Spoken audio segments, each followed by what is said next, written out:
नांदेड ही ऐतिहासिक भूमी आहे, ज्यामध्ये देहरूपी गुरु जाऊन गुरुसाहेब ग्रंथाची स्थापना ही नांदेडला झाली आहे। पहिला बंदा सिंग बहादूर हा पंजाबमध्ये येऊन प्रशासक या ठिकाणी नांदेडमधून झालेला आहे। जफरनामा आपण जो म्हणतो की राजाचे नैतिक जबाबदारी काय असते, माननीय आमचे गुरु पूजनीय गुरु गोविंद सिंगांनी हा जफरनामा संभाजीनगर आपल्याला माहिती आहे, तिथे तो ऐकल्यानंतर औरंगजेबाला त्या ठिकाणी असं याच्या इतिहासामध्ये लिहिलंय की ती जे कडक शब्दामध्ये तो जफरनामा लिहिला तो सुद्धा महाराष्ट्रात आहे।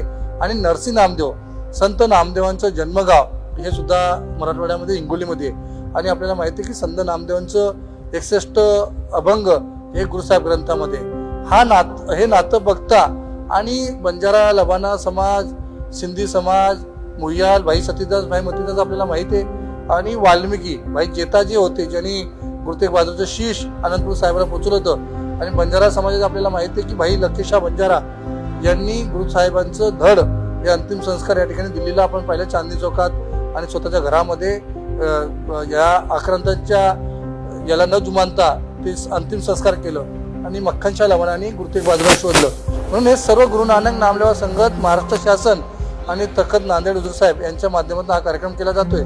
24 आणि 25 जानेवारीला नांदेडला होईल, ज्यामध्ये विविध मान्यवर येतील, रागी जथेदार येतील, कीर्तन येतील आणि हा मोठा प्रमाणात समाज मग तो आंध्र, कर्नाटक, तेलंगणा, मराठवाडा, पूर्ण महाराष्ट्र, देश आणि विदेशातनं या समाज त्या ठिकाणी आहे। कारण नांदेड ही तखतची भूमी आहे आणि 5 तखतपैकी एक महाराष्ट्रातलं हे नांदेड आहे।